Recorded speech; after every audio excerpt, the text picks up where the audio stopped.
Assalamualaikum warahmatullahi wabarakatuh. Waalaikumsalam warahmatullahi wabarakatuh. Alhamdulillahirabbil alamin. Ya. Wabillahi nasta'in. Alhamdulillahirabbil alamin.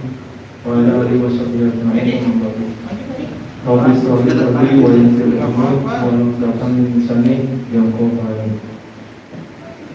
Pertama-tama marilah kita ucapkan puji syukur kepada Allah Subhanahu wa taala karena pada pagi hari ini kita dapat berkumpul diberikan kesempatan untuk dapat mengikuti kajian MT 1453 yang insya Allah diberkahi Allah Subhanahu wa taala.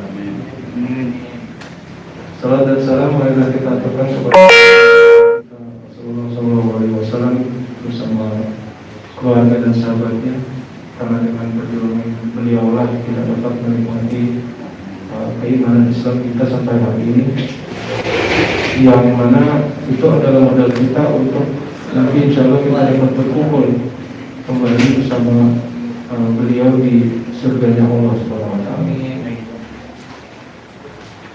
Baiklah jemaah Majelis Taklim 1453 yang insya Allah dirahmati Allah Subhanahu wa taala.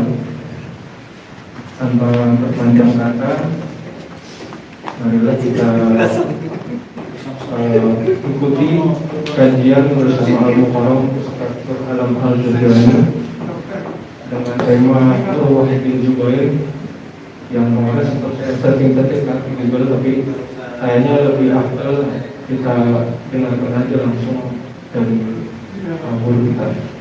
Waktu dan tempat kami persilakan.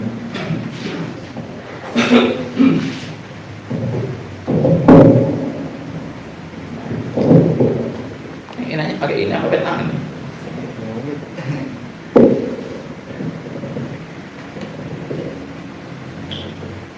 Kelihatan kanan juga sih. Menghibur diri. Wassalatu wassalamu ala Rasulillah wa ala alihi wa ashabihi wa mawalah, amma ba'du. Yang saya hormati para jamaah semuanya, Masjid 1453 ya. MT 1453 ya, pemberani sih, orang-orang pemberani, karena sudah 1453 itu kemenangan. Cuma ya secara pribadi belum. Baru namanya. Ana paham. Dalam. Kita kajian udah lama tentang masalah taat itu, belum ada pelaksanaannya. Baik, kita bersyukur kepada Allah Subhanahu wa taala karena kita masih dikasih nikmat oleh Allah Subhanahu wa taala.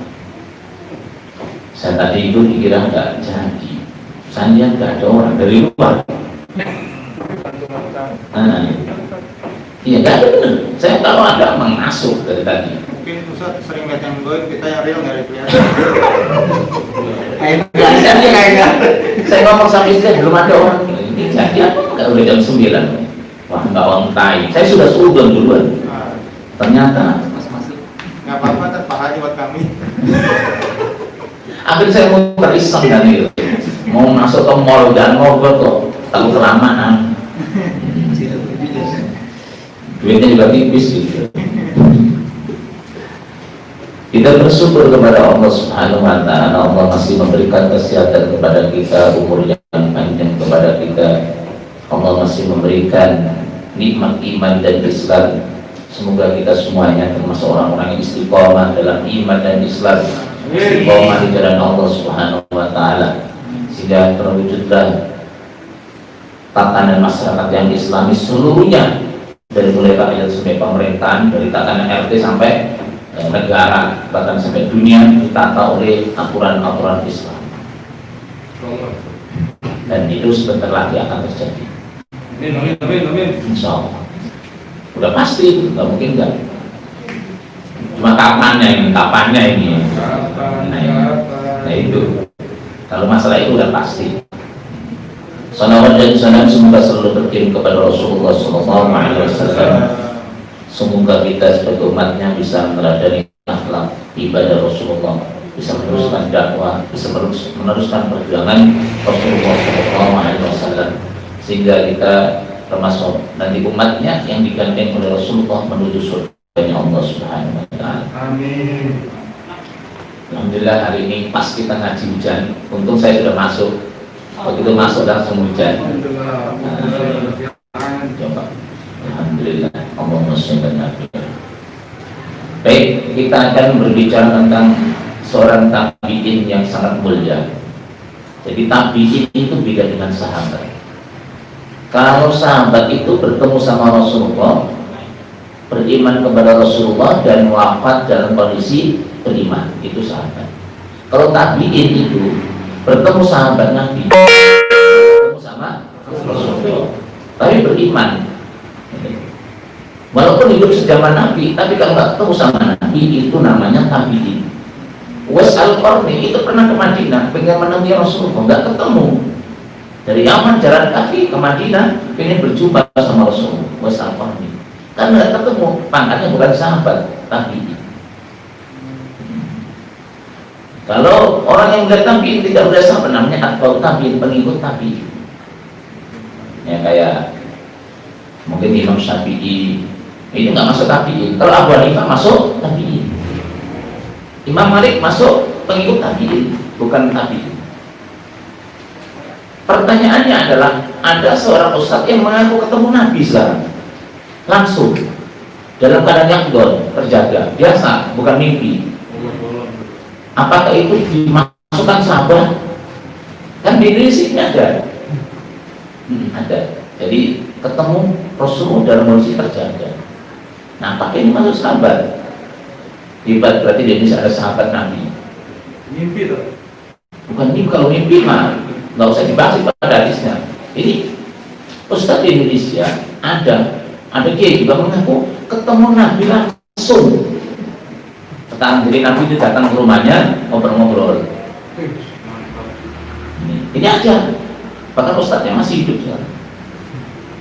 Nah ini, kalau begitu sahabat dong. Kita ketemu sama ustadz itu tabiin kita. Cerita tuh. Nabi tapi Nabila. Ya. Nabila jadi Nabila sakit. Ada terus. Memang Indonesia ada. Bahkan sumpah demi Allah kalau ini ya udahlah, biarlah itu jalan mereka. Ya kalau kita ya, kalau saya pribadi mimpi doang. Kalau mimpi ya, mimpi ketemu Nabi ya, mimpi tapi ya sering. Kalau mimpi ya, Tapi kalau ketemu sama Nabi langsung ya Rasulullah sudah wafat. Apakah mimpi itu termasuk bisa melihat Nabi? Berarti maka saya sadar ya tidak mimpi. Dalam keadaan terjaga, ketemu Nabi dan beriman itu sahabat. Jadi konsep Islam itu bukan melalui mimpi, tetapi melalui langsung. Tahunya mimpi itu Nabi apa bukan, dari mana kita nggak pernah tahu itu. Nggak pernah tahu. Kita itu seakan-akan memang hidup sejaman dengan Nabi kayak Nabi. Dan mimpi itu pokoknya kita, ya kayak sudah kenal banget gitu. Seperti itu. Tapi lagi-lagi mimpi. Bahkan pernah semalam 3 kali. Wajahnya kelihatan gitu. Ya kan? Cuma kan kita jangan cerita takutnya fitnah. Nah itu. Ya pokoknya mimpi gitu. Hadisnya memang ada kan? Nah, hadisnya ada. Tapi mimpi. Terus kalau membedain, kan ada yang bilang kalau mimpi itu ada yang tidur. Dia belum tidur ya. bohongin lah, misalnya setan punya gitu. Tapi memang ada hadisnya bahwa setan nggak bisa menyerupai Rasulullah. Kalau kita tahu itu Rasulullah, dia memperkenalkan itu. Ya ngobrol terus ya kayak gimana sih, kita sudah kenal banget gitu. Kayak gini. Nah pengalaman mimpi saya ya, ini kayak udah kenal banget gitu. Bahkan dipeluk sama Rasulullah. Seperti itu. Jadi tapi lagi-lagi mimpi. Jangan dikatakan nggak usah Nur Awam nih, katanya ketemu sama Nabi, bohong lagi. Loh, kuncinya bagaimana kalau kita ingin ketemu sama Rasulullah? Gampang, sering banyak baca sholawat. Itu insya Allah itu. Seperti itu. Sering banyak baca sholawat. Tapi laki-laki jangan dianggap dicandi potong yang diedit yang ketemu Nabi. Baik, kita kembali kepada masalah ini. Jadi Urwah bin Zubair ini pangkatnya apa? Tabi'in, tapi tabi'in yang sangat luar biasa dan masih kerabat Rasulullah SAW. Karena Urwah bin Zubair ini anaknya Zubair bin Awam. Zubair bin Awam itu salah satu 10 sahabat Nabi yang dijamin masuk surga ketika masih hidup. Kan enaknya luar biasa tuh. Lalu kalau kita kan nggak ada jaminan dijamin masuk surga. Nah ini, tapi kita kan dijamin karena iman kan, iman, dan mudah-mudahan kita nggak masuk neraka gitu. Artinya nggak sedetik pun jangan sampai kita masuk neraka. Amin. Tapi Zubair bin Awam ini kan dijamin masuk surga ketika masih hidup, termasuk Mubasysyir bil Jannah. Di antara 10 sahabat Nabi yang dijamin masuk surga adalah Zubair bin Awam, termasuk hawari Rasulullah SAW. Punya anak namanya, di antara anaknya adalah Urwah bin Zubair, istrinya namanya Asma binti Abi Bakar. Apa mbaknya Aisyah radhiyallahu anha. Asma inilah yang sebenarnya Datul Mitoke. Asma itulah yang menasihati kepada Abdul bin Zubair ketika mengadakan pemberontakan kepada Hajjaj dengan semuanya isyariman aw mutsyahidan. Itu dari situ. Jadi kata-kata isyariman aw mutsyahidan ini diambil dari ucapan, dikutip dari ucapan Asma binti Abu Bakar. Dan Asma itu ketika hamil itu naik ke gunung kan untuk mengirim makanan Rasulullah SAW. Nah, memang Urwah bin Zubair ini akhirnya banyak berguru sama Aisyah radhiyallahu anha karena keponakannya. Makanya Abdul Malik bin Marwan mengatakan, man sarrahu ayanzura ila rajulin min al-jannah falyanzur ila Urwah bin Zubair. Barang siapa yang ingin melihat laki-laki yang di surga, lihatlah Urwah bin Zubair. Luar biasa akhlaknya, ilmunya luar biasa. Dan di segi keturunan nggak usah ditanya, nggak usah ditanya. Dan termasuk apa? Cucunya Abu Bakar kan, cucunya Abu Bakar. Kalau kita cucunya siapa kan gitu? Entah yang muruk, entah Gajah Mada gitu, nggak tahu. Kadang-kadang kita itu kelemahan kita nggak tahu kita asal usul kita itu keturunan dari garis mana gitu. Padahal kalau orang besar, mayoritas ulama orang besar di Indonesia aja itu tahu keturunan siapa, punya silsilah, punya tanda. Kita itu nggak jelas. Nggak jelas. Kayak saya itu ditanya, Ustaz dari mana itu? Nggak ada jelas. Kalau istri saya sekarang yang nomor 2 ini jelas keturunannya. Saya jelas. Tuh, itu sampai ke Adipati Keling. Adipati Keling itu panglima mujahidnya Sunan Gunung Jati. Itu ada jelas. Kalau saya nggak jelas. Kalau kita juga nggak jelas ini. Walaupun kita nggak boleh bangga dengan keturunan, tapi memang orang besar rata-rata yang tahu keturunannya. Hasyim Asy'ari jelas dari Maulana Malik Ibrahim dan Kiai Ahmad kan dari Maulana Malik Ibrahim. Kan gitu. Seperti jadi memang jelas rata-rata itu. Ya kita itu ya udahlah, kita modal iman takwa aja akhirnya kan gitu. Ya, kita kan enggak, paling kita sampai ke kakek kita, kakek kita nggak tahu kita. Nah kita kembali kepada masalah ini. Urwah bin Zubair ini luar biasa, dimana pernah ini kumpul-kumpul, ini anak-anak muda yang luar biasa itu kumpul di Rukun Yamani di Ka'bah. Itu kumpul sama Abdul Malik bin Marwan, Mus'ab bin Zubair saudaranya, terus Abdul bin Zubair juga saudaranya. Ini terus kumpul ini, orang empat ini kumpul di Rukun Yamani, berbicara tentang cita-cita masa depannya. Apa sih yang diinginkan? Makanya kita kalau kumpul-kumpul ngomong cita-cita apa? Cita-cita. Kalau di sini ngomong cita-cita ini terjadi. Dan kenyataannya keempat ini tercapai apa yang diinginkan semuanya. Kalau Abdul Malik bin Marwan ini pengen menguasai dunia dan betul menjadi khalifah, iya kan? Ini termasuk kalau Abdul bin Zubair pengen menguasai Hijaz, dan akhirnya betul dia akan jadi khalifah juga, walaupun akhirnya meninggal juga. Mus'ab bin Zubair ini juga menggantikan kakaknya. Dia pengen menguasai 2 wilayah Irak, tercapai juga. Nah, yang kita bahas ini Umar bin Zubair, ketika ditanya cita-citamu apa? Kalau tiga-tiganya itu rata-rata pengen jadi apa? Penguasa. Cita-citanya apa? Diam aja. Apa kata beliau? Barakallahu fima tamanaitum min amri dunyakum. Semoga Allah memberikan keberkahan kepada apa yang kau cita-citakan tentang urusan dunia kalian. Ini Umar bin Zubair. Amanah, fa'atamanaan aku na'aliman amin. Adapun saya tidak ingin jadi penguasa. Saya ingin menjadi orang yang alim, yang mengamalkan ilmunya. Ya'khudun nasu anni kitab Rabbi wa sunnatan Nabi sallallahu alaihi wasallam. Yang saya inginkan itu manusia mengambil ilmu kitab Tuhan mereka, Al-Quran dan sunnah Nabi dariku. Bahamadini, dan mengambil hukum-hukum Islam dari itu. Artinya pengen menjadi orang fikih, orang yang alim mengerti Al-Quran dan sunnah. Wa an afuza fil akhirati biridallah wa akhbar bi jannatihi, sehingga aku memperoleh yaitu keridhaan Allah dan mendapatkan surga. Ini cita-cita siapa? Urwa bin Zubair. Ini cita-citanya, dan kesampaian juga tadi. Dia termasuk tabiin yang ulama, yang punya ilmu dan mengamalkan ilmunya. Kebiasaan Urwa bin Zubair itu kalau siang hari itu baca Quran dengan melihat seperempat Quran. Seperempat Quran berapa berarti? 7,5 juz. 7,5 juz ya. Nah, malam hari itu dipakai sholat 7,5 juz. Tiap hari begitu. Itu kebiasaannya. Di samping ngajar, berdakwah, juga tilawah Quran 7,5 juz. Kemudian malam hari sholat malamnya pakai 7,5 juz.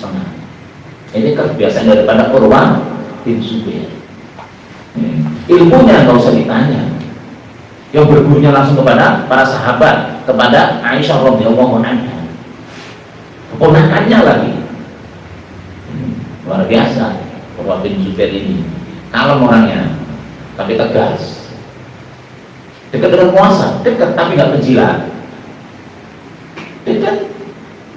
Nanti ada cerita tentang ketika ketemu sama Walid, ini seorang khalifah, dekat dengan penguasa tapi tidak menjadi penjilat, tidak cari jabatan.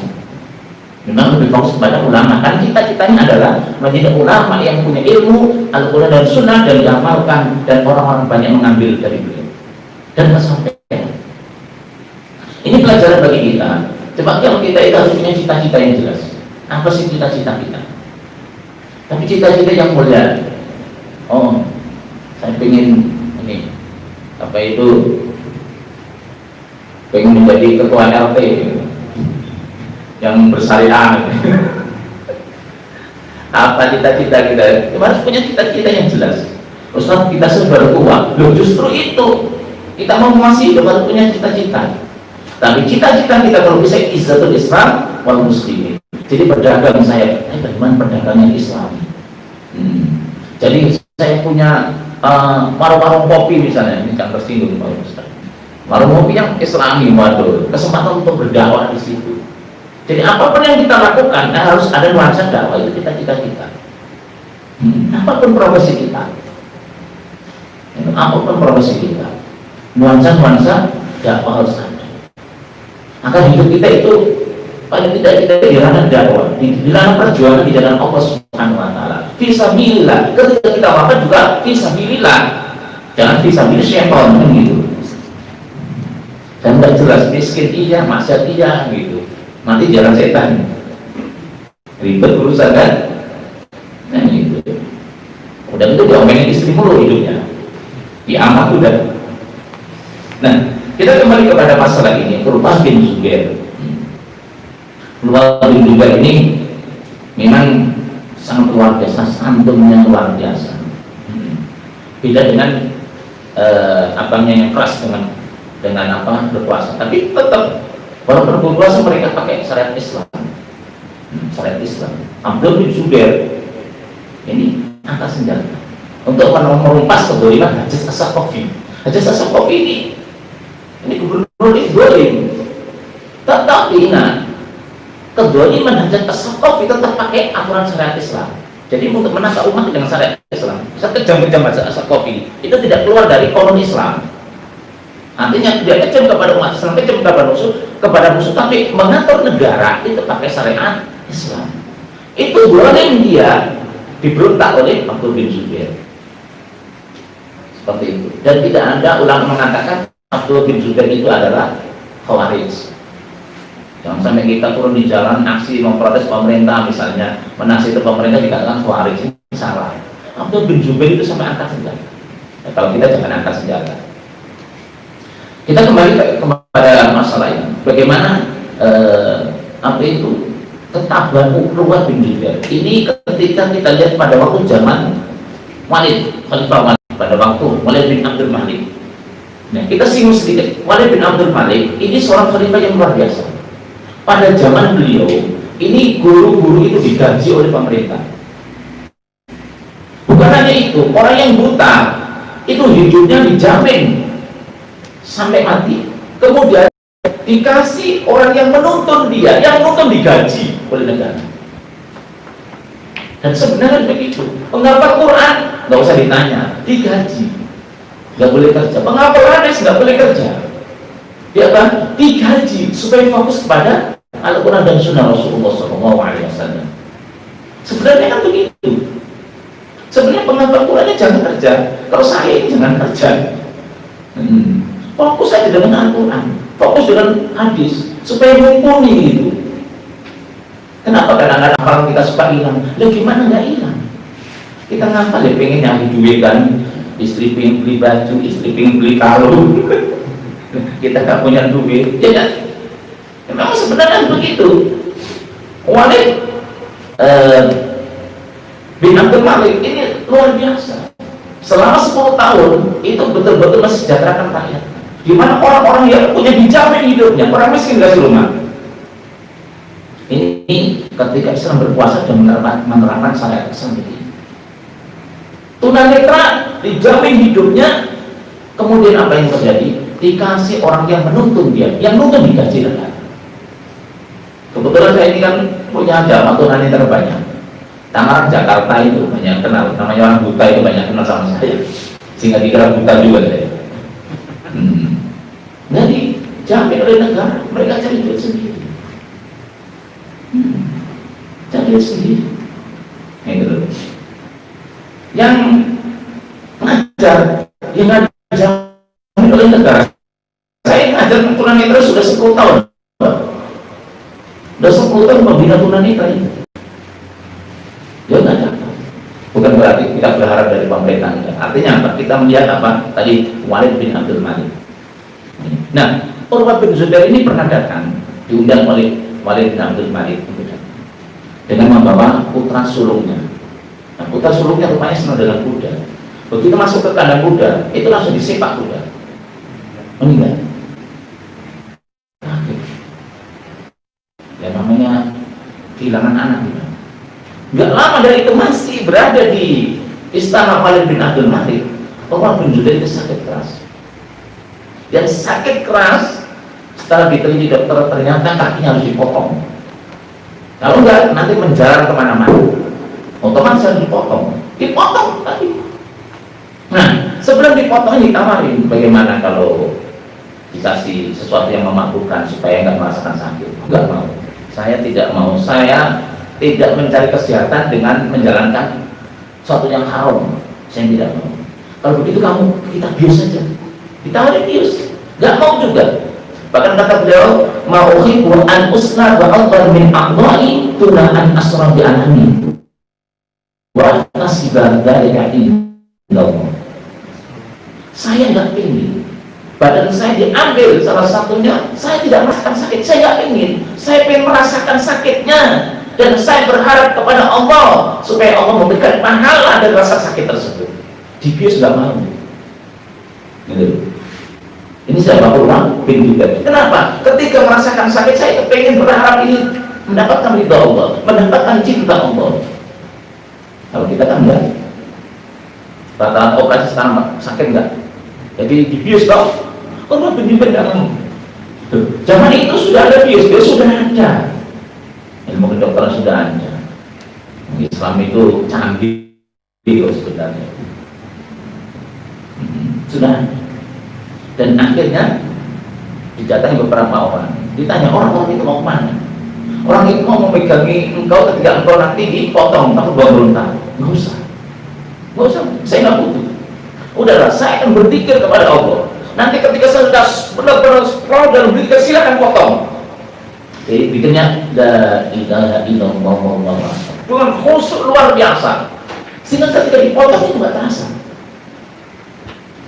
Saking khusyuknya, saking sakaunya kalau bahasa kita ini. Saking ingatnya kepada Allah, hatinya itu ingat sama terus la ilaha illallah apa. Itu dipotong. Terus berarti nggak teriak-teriak. Kalau kita beda, kita sholat aja karena nyawa udah sakitnya luar biasa. Waduh, ini dipotong tangannya berzikir, itu sampai nggak terasa. Saking apa ya? Saking khusyuknya kepada Allah, saking cintanya kepada Allah, saking rindunya kepada Allah. Allah juga kita bisa nggak kita? Ada. Kadang-kadang kita ya, kita sholat ada suara HP dikit udah hilang kok ngebleng kok. Saya sendiri merubah juga luar biasa. Nah baru setelah dipotong kemudian dikasih apa? Minyak itu, minyak panas kan supaya lukanya enggak ini, itu baru pingsan. Ketika dipotong enggak apa-apa. Ya Allah, ini hatinya kayak apa itu? Ingatnya kepada Allah. Kalau kita dalam sholat suka lupa kok ya kan, lupa rokaat kan, udah ingat gimana, ingat anak istri, ingat materi, tahajud ya lain sebagainya, macam-macam. Ya Allah. Jadi kita itu jauh banget dibandingkan orang bersucian hatinya. Jauh. Kita baca Quran nggak menangis kok. Kita baca Quran kan nggak menangis. Kita pikir nggak menangis. Ya. Kita itu dikir kepada menangis ketika kita sedang sakit doang kali. Ini luar biasa. Saya sendiri Abad bin Bisr seorang sahabat Nabi yang punya suara bagus. Ketika perang Ghatur itu disuruh untuk menjaga Rasulullah SAW. Kemudian waktu itu sedang berjaga sama Yasir, Amr bin Yasir. Nah, akhirnya karena masih nganggur, ya udah Amr bin Yasir tidur dulu, dia yang sholat. Ketika sholat itu dipanah, terus baca Quran, asik baca Quran panah. Diambil panahnya, dikamu nggak dibatalin sholatnya. Nggak dibatalin sholatnya. Lama dalam baca Quran, dipanah diambil lagi. Nggak dibatalkan sholat. Kira-kira kita itu buat enggak?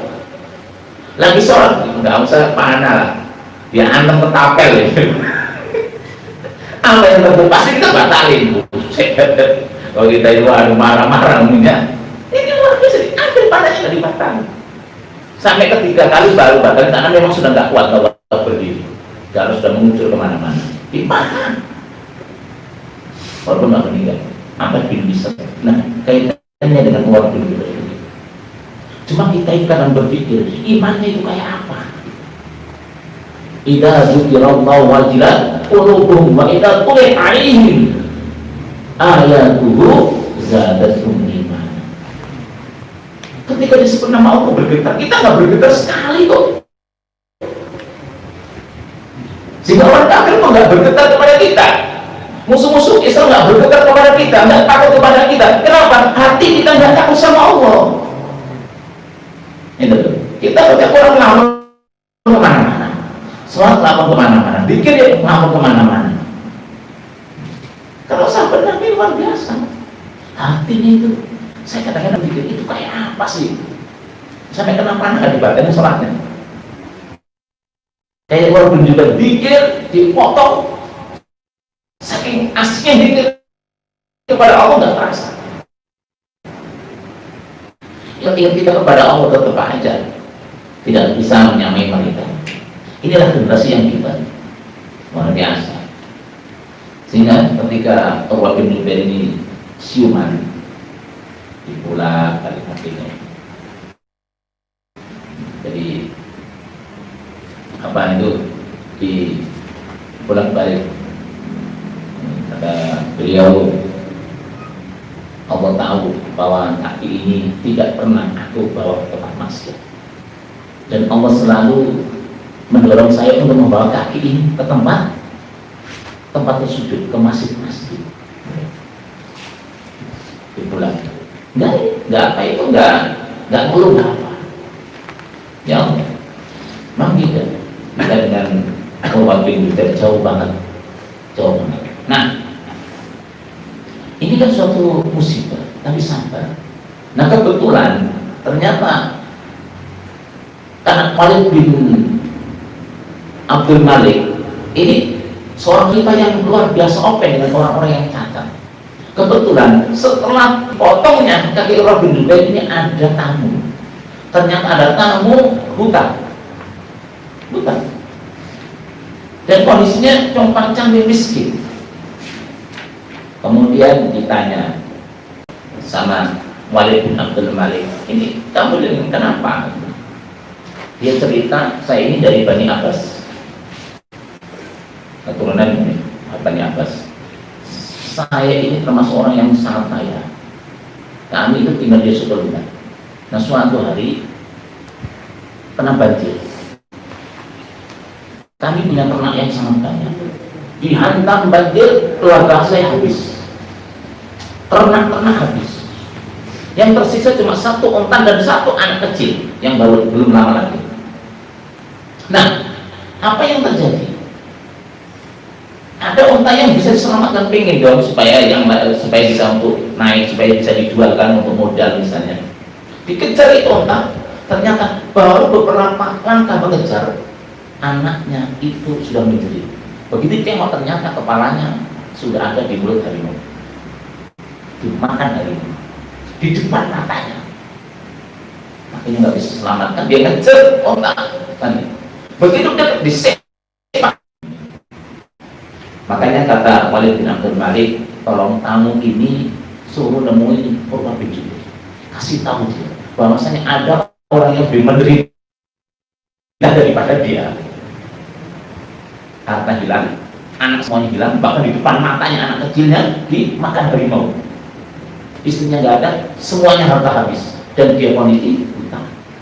Lebih menderita kan? Luar biasa, tapi tetap pakai.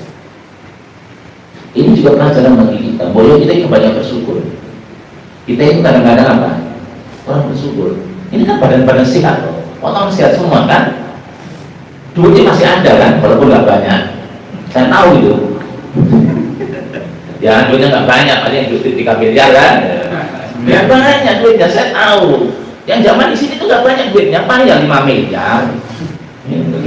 Yang tersisa itu ya. Itu sudah untuk apa-apa itu. Kita harus banyak bersyukur. Lihat tuh, hilangan istri, anak kecil, hilangan harta benda, hutang, kayak apa? Kayak apa? Makanya saya itu kalau ngajar tunanetra itu kayak bukan ngajar orang buta, udah biasa aja. Karena mereka juga aktivitas biasa. Ya memotong-motong ikan, ya nyuci ikan, ya goreng ikan, ya nyetir ikan, ya nyuci biasa, ya ngepel. Kayak kita aja. Dia jatuh cinta juga mereka. Cuma lewat pendengaran pertama, oh ini suaranya bikin kayak cantik gitu loh. Nah, kan nggak melihat dengan pandangan toh. Iya. Itu kayak apa? Kan gak enak tuh. Kalau kita mati listrik aja bingung kok. Ini buta. Apalagi ini tadi buta, nggak ada harta benda sama sekali. Kita harus banyak bersyukur kepada Allah. Karena memang kita ini masih lengkap anggota badan kita, kaki masih lengkap, tangan masih lengkap. Kalau semuanya itu gak dipakai perjuangan di jalan Allah itu rugi. Harta kita, keluarga kita, kalau kita nggak pakai semuanya itu untuk wasilah perjuangan di jalan Allah itu rugi. Semuanya harus fisabilillah. Rugi banget. Itu punya keluarga dalam sabil syaitan, ya rugi. Semuanya nuansanya harus fisabilillah. Harusnya begitu, semuanya. Istri kita, anak kita, kita sendiri. Nuansanya harus di jalan Allah Subhanahu wa taala. Rugi kita itu. Apalagi kita dikasih kesehatan, buat anggota badan yang lengkap, harta yang ada, rumah yang ada, rugi kalau kita nggak dipakai.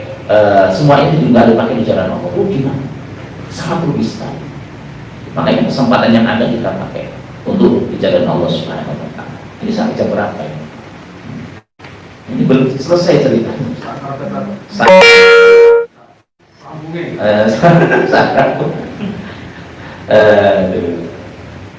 Nah, Urwah bin Zubair ini karena memang ahli ilmu, maka yang dinasihati, isinya nasihat-nasihat beliau itu adalah ilmu. Ketika menasihati anaknya adalah, ya baniya ta'allam ilma wa butulu lahu haqqahu. Wahai anakku, belajarlah ilmu dan kerahkan semua kemampuanmu untuk mendapatkan ilmu. Kalau kita ngaji seminggu sekali itu, kalau orang dulu maka ngaji namanya. Ya nggak ngaji ya. Ulama-ulama dulu ada yang 40 tahun nggak pulang-pulang. Untuk apa? Menggali ilmu. Memang beda kita. Udah gitu cerdas lagi. Imam Syafi'i itu 20 tahun, 30 tahun belajar itu. Tiga sehari 2 hari langsung pintar itu. Padahal al-mu'atok dihafalnya cuma seminggu tuh. Imam Syafi'i Quran umur 7 tahun sudah hafal Quran, tapi lama belajarnya. Lama belajar. Kita ya hafalnya juz aman, ya kan? Belajar jarang-jarang, ya kan? Imam Bukhari hafal 1 juta hadis, tetap lama belajarnya. Imam Muslim hafal 1 juta hadis. Imam Ahmad bin Hanbal hafal 1 juta hadis. Itu kayak otak ini. Kita itu enggak ini apa? Otak kita itu enggak nyampe. Luar biasa. Luar biasa. Dan memang ulama-ulama dulu ada, termasuk ulama-ulama kita, ulama-ulama Indonesia juga itu belajarnya di Mekah dulu itu kan lama-lama. Karena dulu zaman penjajah rata-rata ulama kita belajar di Mekah. Dan banyak juga yang menjadi guru besar, imam besar di sana, termasuk Imam Nawawi, Syekh Muhammad Ad-Darmasi, Syekh Khatib Sambas dan lain sebagainya. Syekh Khatib Al-Minangkabau, itu ulama-ulama Indonesia. Yang terakhir ulama besar yang menjadi guru besar di sana adalah Syekh Yasin Al-Padami. Yasin Al-Padami sekitar wafatnya 91 nggak salah, 1991. Ulama Indonesia, pemegang rekor sanad dunia itu ulama Indonesia yang menjadi guru besar di Masjidil Haram. Nah kita ini sebenarnya kalau kita ini yang ngaji kita kurang. Tapi alhamdulillah sudah mau ngaji, sudah cakep banget. Tapi kalau dibanding dengan ulama-ulama dulu, ulama-ulama kita yang berjuang dengan ilmu itu luar biasa, siang malam. Makanya kata Urwah bin Zubair itu, ya baniya ta'allamul ilma wa butulu lahu haqqahu.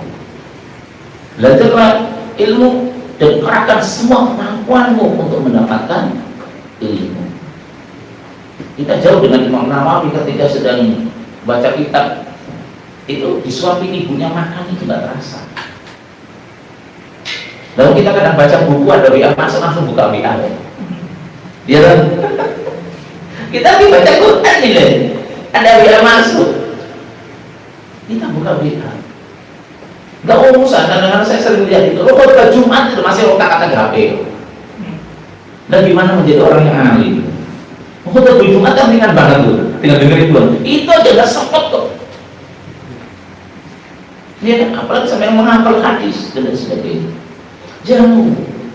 Makanya yang menonjol Urwah bin Zubair itu keulamaannya. Ulamanya. Fa innakum in takunu sigara qaumin fa asa ayaj'alakum bi ilmi kubara'akum. Karena apa? Ketika engkau punya ilmu, andaikan engkau adalah orang biasa, dengan ilmu engkau akan menjadi mulia. Kata siapa itu? Syekh Nawawi Al-Bantani mengatakan al-ilmu nur Sahibu mukarramun enak jelas. Ilmu itu cahaya. Yang punya ilmu akan dimuliakan dimanapun berada. Syekh Nawawi Al-Bantani ini ulama Indonesia asli kelahiran Indonesia yang menjadi guru besar di Makkah Al-Mukarramah, Masjidil Haram. Dulu kan pusat ilmu kan di situ dulu, zaman penjajah. Si Kelaila, Hasyim Asy'ari, Haji Ahmad Dahlan, dari situ semua kan belajarnya. Dan ulama-ulama Indonesia punya peran banyak. Makanya sebenarnya kita juga perlu mengkaji ilmu. Kalau kita enggak, anak-anak kita yang kita dorong untuk menghafal Quran, menghafal hadis. Itu. Apalagi di Indonesia ini kekurangan ahli hadis. Di Indonesia kekurangan ahli hadis. Memang maaf ini, kalau di Indonesia ini serba kekurangan. Jadi kalau kita ingin menjadi ahli tafsir ya harus keluar negeri untuk belajar tafsir. Kalau kita ingin menjadi ahli hadis harus keluar negeri. Nah ini kedepannya harus kita siapkan anak-anak kita supaya apa? Menjadi rujukan. Karena dulu ulama Indonesia termasuk Syekh Mahmud At-Tirmidzi itu menjadi rujukan dunia dalam masalah hadis. Maka beliau dijuluki Imam Bukhari abad 19. Syekh Mahmud At-Tirmidzi lahir di Pacitan, Jawa Timur. Kakeknya itu mahasiswa Al-Azhar pertama kali. Nah kita kembali, Umar bin Jubair ini menasihati supaya kita apa? Supaya kita itu bergelut dengan ilmu, supaya orang-orang yang mulia.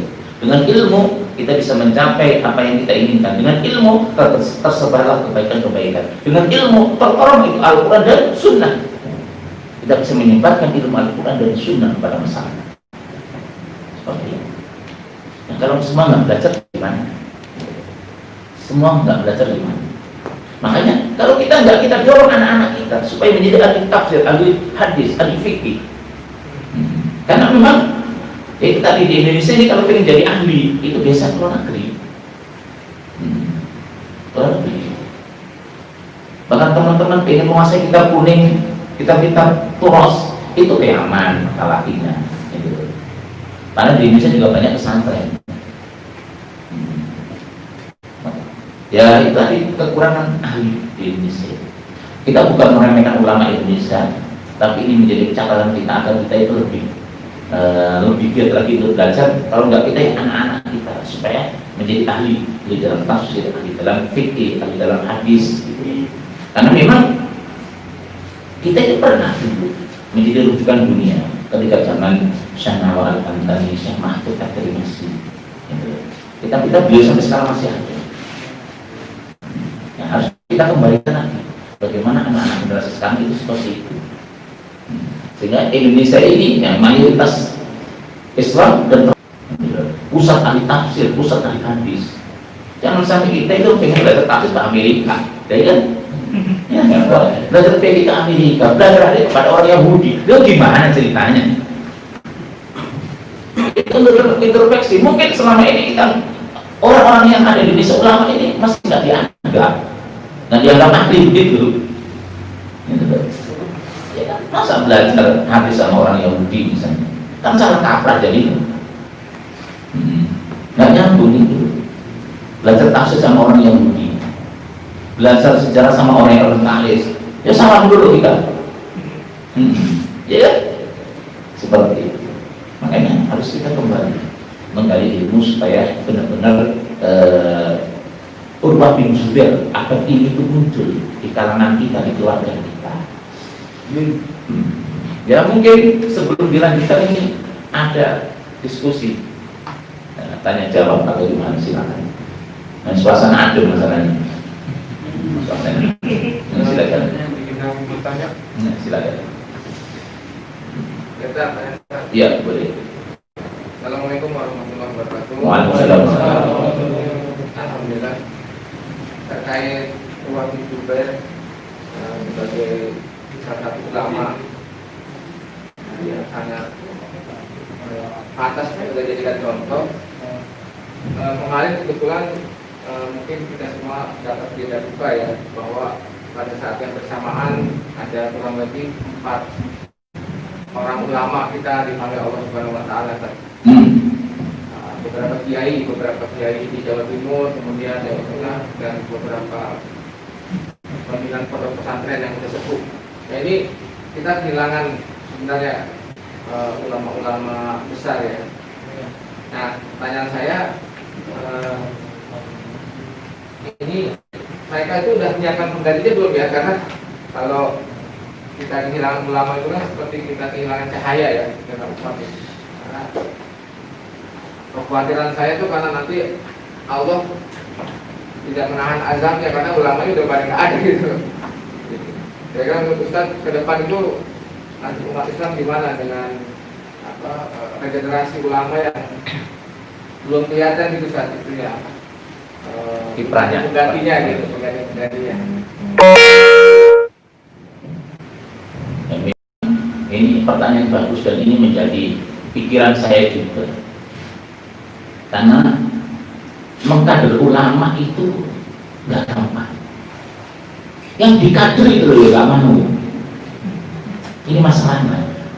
Kalau ulama mati, presiden mati, sebelum mati sudah disiapkan dan sudah ada yang siap. Tapi kalau ulama meninggal, ini susah. 30 tahun belum tentu ada gantinya. Kalau ada ganti, kadang-kadang tidak semumpuni. Maka diantaranya itu tersebarnya kebodohan kan dicabutnya para ulama. Ulama meninggal tidak ada gantinya. Kenapa? Generasi yang ada itu malas ngaji dan malas dikader. Dan memang seperti itu kenyataannya. Kebetulan kayak begini, saya ingin ada ahli dalam masa ulumul Quran. Di tempat saya ada kajian Al-Itqan. Al-Itqan ini Al-Itqan ulumul Quran. Gak ada tandingannya sampai sekarang. Dari zaman Imam Suyuti sampai sekarang. Itu yang ngaji sedikit. Nah, ilmu-ilmu yang ada itu banyak nggak digali oleh kita. Kurus-kurus itu penuh dengan ilmu nggak digali. Sehingga ketika ulama kita meninggal nggak ada gantinya. Dan memang sekarang itu pengennya anak-anak muda sekarang itu pengen praktis bagaimana ilmu gampang didapatkan gitu. Padahal kalau kita pikir ilmu itu sudah ada ditulis di kitab-kitab ulama yang harus kita pelajari dan belajarnya juga. Ini butuh waktu lama. Contoh, ketika saya mengkaji Sahih Bukhari sampai selesai, dan waktu itu dapat sanad, waktu di Bandung, itu ngaji saya habis subuh sampai jam 12 malam. Habis subuh sampai jam 12 malam tiap hari. Jadi tidur saya cuma 2 jam. Itu baru ngaji satu kitab. Makan sekali. Kok makan sekali nggak ada duit? Ini ngantuk, nggak usah ditanya. Habis subuh, habis sejak asal subuh itu sampai jam 12 tiap hari. Itu loh. Itu masih nggak alim-alim, apalagi jarang-jarang. Itu baru Sahih Bukhari, belum saya ngaji Fathul Mu'innya pun sama. Itu loh. Belum ngaji Sahih Muslimnya pun sama. Itu loh. Jadi memang makanya gini. Salah satu kiai itu ketika ada murid yang ingin belajar ditanya, orang tuanya punya duit apa enggak? Bisa ngomposin enggak? Supaya anaknya lebih fokus gitu loh. Saya pesantren kan biaya sendiri. Nah, makan saya cuma sekali, maghrib doang. Gitu loh. Tiap hari saya puasa. Emang senang puasa? Tur, ya nggak punya duit. Itu. Tapi alhamdulillah bisa menamatkan. Ini butuh waktu. Makanya kan untuk mengkader ulama itu nggak gampang. Makanya sebenarnya harus ada pesantren yang betul-betul pesantren. Pesantren sekarang itu hampir nggak ada. Yang ada campuran sekolah. Jadi loh. Jadi pesantren yang asli itu nggak ada sekolahnya. Nah sekarang kalau pesantren nggak ada sekolahnya nggak laku. Dan saya hampir di 17 pesantren itu semuanya nggak ada sekolahnya. Nah pesantren-pesantren itu sekarang itu terancam belum tikar. nggak laku saja. Nggak laku. Yang laku itu ada sekolahnya. Pelajaran di kelas. Nah iya toh. Nah ketika pesantren ada sekolahnya, maka pelajar pesantrennya itu kurang kalah. Kenapa? Kalau takut nilai sekolahnya jeblok. Lah iya toh. Kalau pesantren kan nggak menjanjikan apa-apa. Coba diteliti, secara sistem pesantren itu bagus. Hanya saja sekarang pesantren itu hampir nggak ada.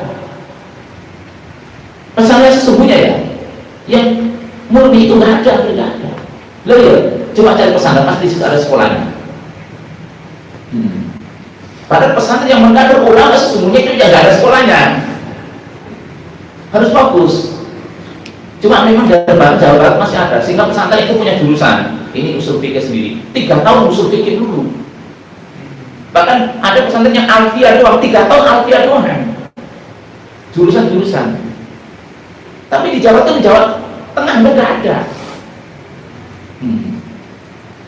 Jadi kalau kita berbicara kader ulama sangat kurang sekali. Ada pesantren tempat kader ulama, tapi dicampur sekolah. Bukan berarti nggak boleh sekolah itu, bukan. Lu saya S2 loh sekolah itu. Bukan masalah nggak boleh sekolah, cuma kalau kita pengen mengkader ulama harus fokus. Pesan apa ini? Fikih, fokus fikih. Wajib fikih mendalam, baru muncul ulama. Sekarang pesantren campur sekolah. Sekolahnya berapa jam? Ngajinya cuma berapa jam? Sehingga bisa. Maka di antara usaha kita itu harus menciptakan pendidikan yang betul-betul mengkader ulama. Dan harus dimulai. Kalau nggak habis ulama Indonesia, dunia nggak ada. Kalau sudah nggak ada ulama, kelar udah hidup kita. Mau ada ulama aja begini kok, seperti itu. Ya, sekarang kita berbicara ulama Indonesia. Sekarang siapa yang bisa menandingi Syekh Mahfud At-Tirmizi dalam masalah hadis? Kitabnya tebel, fikihnya, ahli fikih, ahli qiraah, ahli usul fikih, ahli hadis. Saya Mahfud At-Tirmizi, ada yang menandingi? Kagak ada. Nggak ada. Ustaz, apakah bisa kita ngaji di Indonesia tapi bisa menjadi ahli? Bisa. Syekh Dahlan Jampes itu nggak pernah ngaji ke luar negeri. Satu-satunya ulama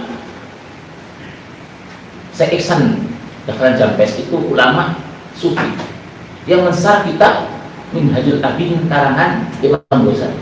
Satu-satunya ulama yang mensar kitab Minhajul Abidin di dunia itu beliau.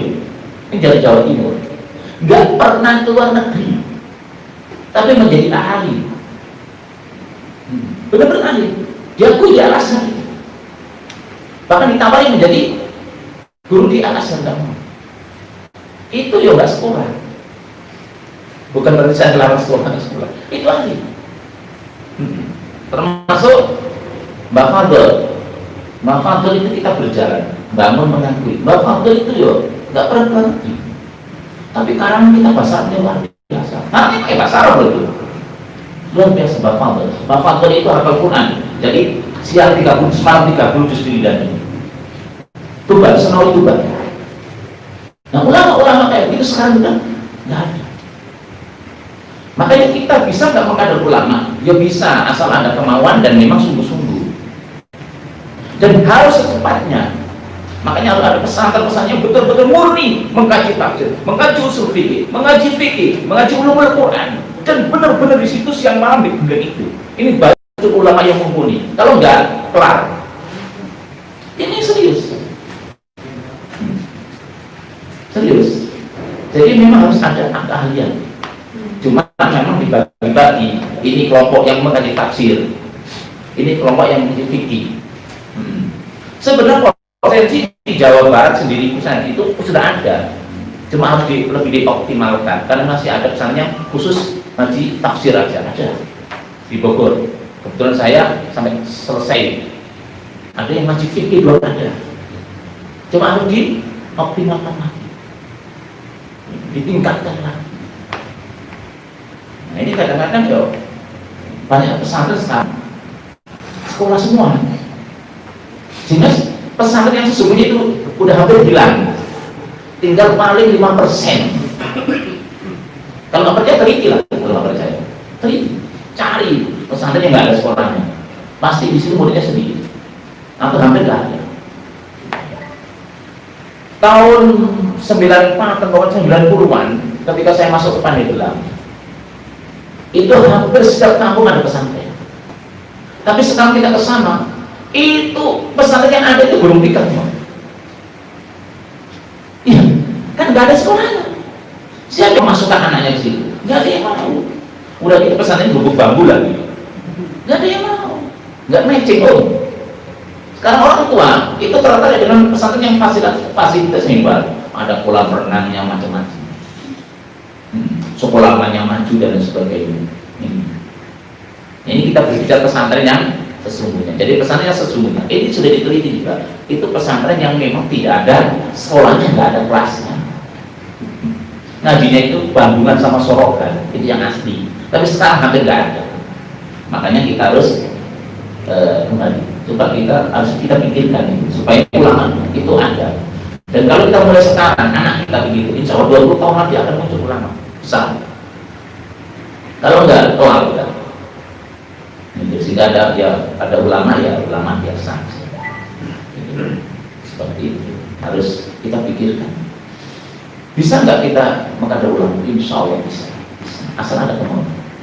Tapi lagi juga butuh dana juga kan, untuk membangun yang butuh dana. Seperti itu. Ya silakan mungkin Anda. Ya silakan Pak. Assalamualaikum warahmatullahi wabarakatuh. Waalaikumsalam warahmatullahi wabarakatuh. Maksud dari ayat al-ulama warasatul anbiya itu maksudnya apa? Ulama mewaris para nabi. Oh itu hadis Ya. hadis Rasulullah SAW. Innal ulama warasatul anbiya. Sesungguhnya ulama itu pewaris nabi, yang mewarisi perjuangan nabi.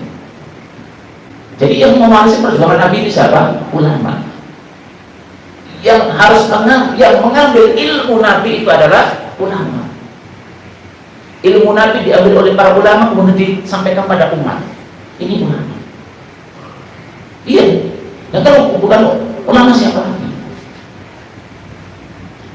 Dan ternyata, nah ini pertama kita harus melihat konteks hadis ini. Innal ulama warasatul anbiya. Pewaris para nabi. Nabi banyak kan itu.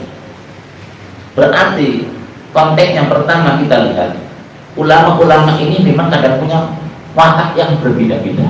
Ini yang pertama dulu. Karena Nabi punya watak yang berbeda-beda, ya kan? Nabi Musa keras tegas, ya kan? Nabi Harun lembut. Jadi ulama memang ada yang begitu, ada yang lembut, ada yang tegas, ya kan? Iya. Nah seperti itu. Nah ini yang pertama. Jadi memang artinya ulama-ulama yang ada itu banyak kadang-kadang ada yang mencontoh Nabi gayanya agak keras, ada yang kalem. Yang kedua, bahwasanya yang memang betul-betul mengambil ilmu para nabi atau dalam hal ini adalah ilmu Rasulullah SAW adalah para ulama. Yang bisa mengambil Al-Quran dan Sunnah ini para ulama. Gitu. Dan pangkat yang tinggi itu setelah Nabi ya ulama. Siapa lagi kalau bukan ulama? Warasatul anbiya, yang mewarisi. Tentunya ulama itu harus benar-benar mengambil ilmu dari Rasulullah SAW. Tentunya dengan cara yang benar seperti itu. Lalu disampaikan kepada umat. Jangan dipeliti dari hadis Nabi, jangan gitu. Kadang-kadang dipeliti dari hadis Nabi. Makanya perlu penggantian itu. Rasulullah mewariskan apa? Al-Quran dan Sunnah. Ya kita pelajari Al-Quran dan Sunnah. Ya kan? Yang ditinggalkan oleh Rasulullah apa? Amroin, dua perkara. Al-Quran wa sunnati. Al-Quran dan Sunnah. Ini harus kita pelajari. Al-Quran dan hadis harus kita pelajari. Tapi mempelajari yang kita nggak bisa otodidak, jangan gegabah. Kita itu kadang-kadang udah nggak mau dulu. Kita maunya apa, Pak? Saya Google. Ya baiknya ini kita kalau itu harus pahami musyafahah kepada guru kita langsung supaya ada keberkahan juga, terus sangatnya nyambung. Kalau Mbak Google nyambung kemana? Sebenarnya kita harus memperhatikan syarat loh. Mohon maaf, ketika saya menyelesaikan pesantren itu hampir semua itu bersanad kitabnya itu. Ketika saya mengaji Fathul Muin sampai selesai dari guru saya, gurunya sampai pengarang kita guru-guru yang sampai nyambung Rasulullah, bisa dipertanggungjawabkan ilmunya. Ya memang seperti itu. Jadi kalau kita ngaji kalau bisa bersanad, ya memang sebenarnya kalau ngaji itu bersanad sebenarnya. Nah iya tuh. Kita ngaji ilmu Quran, oh iya, dari gurunya nyambung ke pengarang kita, terus nyambung ke sebab Rasulullah SAW. Dan memang seperti itu. Nah sekarang banyak ini orang belajar itu ya maunya apa tidak baca, nggak mau seperti itu. Kelamaan. Maka saya Yasin Al-Badani ini termasuk musnid di dunia wal akhirah, pemegang sanad terbanyak sampai 700 sanad. 700 sanad. Ya namanya kalau sudah sanad itu ilmunya nyambung ke siapa? Ke Rasul. Nyambung kemana lagi? Itu seperti itu. Itu kelebihan Islam. Makanya kita harus punya guru. Ya cari guru yang ahli, ahli tafsir, ahli fikih, ahli hadis. Memang begitu. Dan orang itu nggak semuanya menguasai. Kadang orang ahli fikih tapi hadisnya kurang, ya kan? Ahli tafsir, ahli usul fikih, memang ahli tajwid ada yang begitu, ada yang musik guna ifas safawi ya ada yang ahli nahwu, bagi tugas. Dan memang potensi orang itu berbeda-beda, karena dari dulu seperti itu. Makanya kita itu kembali ilmu kita kalau bisa kita ngaji apa punya materi sampai sanad yang nyambung ke Rasulullah SAW. Seperti itu. Ada nggak yang? Ya ada. Nggak ada di mana? Kalau putus gimana itu? Begitu. Silakan mungkin ada. Silakan.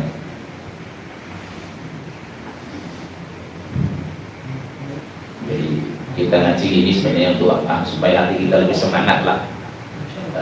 Supaya kita itu cita-cita kita, boyo kita itu anak kita satu kayak di keluarga kita. Kalau syukur-syukur kalau semuanya jadi ulama. Amin. Tapi ulama pakai ain, Ulama. bukan pakai hamzah. Kalau pakai hamzah nanti penyakit jadinya. Kalau pakai ain betul-betul ulama. Nah memang akhirnya kan kadang-kadang ulama itu juga ada yang memang membelot, jadi penjilat memang, ya memang ada gitu, menjual ilmunya untuk dunia. Tapi mudah-mudahan yang nggak ada di Indonesia. Memang ada yang itu hanya pengen supaya diumrohkan, supaya dibayarin. Ini jangan sampai itu terjadi. Nah, Itu masih lama. ya itu ulama itu udah masuk. Ulama suruh. Jadi memang ada ulama memang ya dari dulu, dari zaman Nabi Musa itu sudah ada. Ulama asuh. Itu ulama-ulama yang menjual akhiratnya untuk mendapatkan dunia itu ada. Tetap masih ada sebutannya ulama ya. Ya ulama cuma ulama susu, bukan ulama robbani. Itu loh. Ulama penjilat. Nah, naudzubillah itu jangan sampai terjadi. Jangan sampai terjadi. Umat nanti bingung. Ya bingung loh. Bertanya kepada orang ahli mengkeng dulu, bertanya kepada yang bodoh yang ngerti dalil. Bertanya siapa kalau begitu? Dari kan akhirnya apa? Kata Hasan Basri, laula ulama la kana nasu kulluhum kal bahaim. Andai kan enggak ada ulama, manusia itu kayak binatang semuanya. Itu. Kenapa kerusakan ini? Ya kita dimulai dari ulamanya. Karena ulama mau jual dunia, faktanya diputer-puter kan? Diputer-puter, akhirnya dicari dalil supaya membenarkan fatwanya. Nah, hanya tujuannya intinya adalah mencari dunia. Seperti itu. Ada. Maka kita harus mencari ulama dan memang harus mengenal ulama yang lurus. Dan tentunya setiap zaman itu ada. Ada ulama yang ada ulama akhirat, ada ulama robbani, ada ulama yang bangsa, ada yang fatwanya seenaknya supaya disenangi oleh orang-orang tertentu, disenangi orang kaya dan sebagainya supaya mendapatkan dunia. Maka sebagian ulama dulu itu betul-betul nggak mau makan duit pemerintah. Imam Ahmad bin Hambal dikasih bubur anaknya itu nggak mau, karena anaknya jadi pemerintahan. Bukan berarti terus duit pemerintah itu haram, bukan. Takutnya ketika sudah makan duit pemerintah nanti nggak bisa menasihati pemerintah. Ewo pakai ewo, ya kan?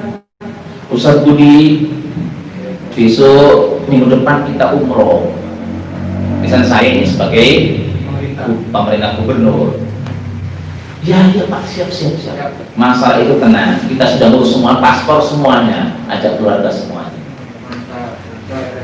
Ya kan, berangkatlah benar umroh. Ketika saya melenceng, kira-kira berani nasihati dia.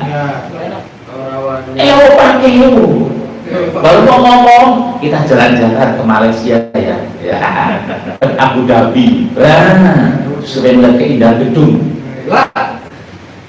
Lunak. Makanya ulama-ulama dulu itu banyak yang tidak mau menerima duit dari pemerintah. Bukan berarti terus haram, bukan. Takut lidahnya terpotong, nggak bisa ngomong. Kita ngomong keras kan belum berbagian aja. Tapi Pak Budi nggak gitu, Pak. Enggak, misalnya. Budi mah lebih dari itu. Budi nggak mau yang kecil. Makanya pesantren Sidogiri, pesantren tua sudah 250 tahun yang lalu lebih, itu tidak mau menerima bantuan dari pemerintah. Bukan berarti haram, bukan. Takutnya nanti itu tidak bisa amar ma'ruf nahi munkar itu. Dan memang banyak ulama seperti itu. Dan memang bagusnya seperti itu. Supaya apa? Tidak, fatwanya itu tidak bisa dikendalikan oleh pemerintah ketika memang salah. Saya tidak mengatakan duit pemerintah haram, bukan haramnya. Pakai ibu kadang-kadang. Gitu. Ada nggak ulama-ulama yang dekat dengan pemerintah? Ya banyak ternyata. Tapi ulama belum menjaga. Kayak Samsudin, dia kan selalu mendampingi siapa? Muhammad Al-Mahdi. Al-Qadhi, Al-Alam, Al-Qadhi Fadil itu mendampingi Saudi Al-Ayyubi berjihad sampai meninggal dunia. Tapi bukan penjila. Itu bukan penjila. Termasuk ya kalau di Indonesia misalnya Syekh Hasyim Asy'ari ini